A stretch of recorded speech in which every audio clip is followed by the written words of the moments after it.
as a nurse here, how was it to give this historic vaccine, the first one to a patient in the Western world outside of clinical trials? It makes me feel so privileged. I think for my nursing community, for my colleagues in this trust, for my Filipino community all over the world, I think it's a seat of pride to be able to offer that protection to our vulnerable patients. I think that is something that is on top of our priorities as nurses, as healthcare workers, is that we want to keep them safe. And for me to be able to offer that to Margaret today as the first one, I feel very privileged and thankful and proud. It was fine. It was fine. I wasn't nervous at all. You're part of a moment of history, the first to receive this vaccine. How does that feel? It hasn't sunk in yet. I can't really answer that question yet. It's just really, I don't know what to say. It's just overwhelming. It's the first, really. You received the vaccine this morning. I did, yes. And you were chosen to be one of the early recipients. Why? I'm a shielding member of staff, which means that I haven't been able to attend work during the 2 peaks of the virus. So to have the vaccination now is just it's amazing for me, because it means that I'll be able to return to work and feel more confident in returning to work safely. What does it mean to you that you're one of the first people in the world? Really, really proud. Proud to be part of this historic moment. Did you have any hesitation?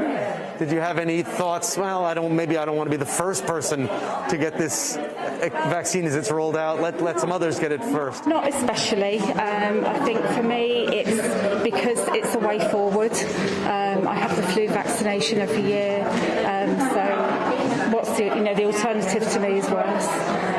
So I didn't have any qualms about having the vaccination. Do you have any message for people out there who might be skeptical or nervous or watching this whole process today and wondering what it's all about? I think go ahead and have it. It's about the safety of yourself, but also of your loved ones and your family and the rest of the world. It's the way forward.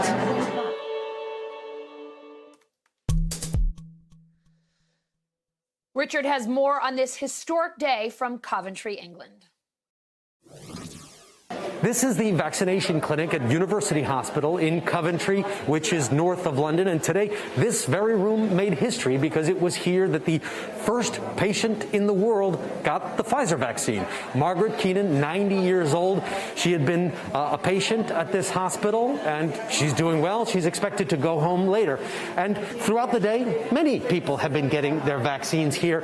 The way it works is they arrive, they check in, and then they are given the actual shots behind these curtains so that they have a little bit more privacy. As of now, the vaccinations are taking place in hospital settings because the PFIZER vaccine is relatively hard to handle. It has to be kept at ultra cold temperatures.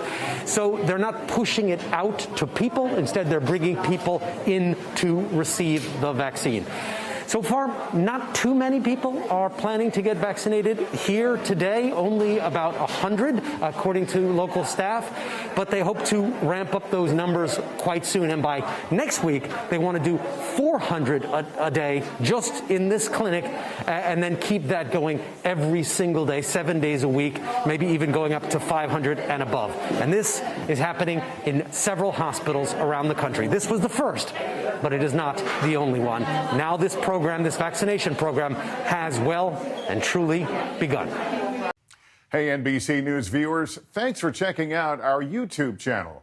Subscribe by clicking on that button down here and click on any of the videos over here to watch the latest interviews, show highlights, and digital exclusives. Thanks for watching.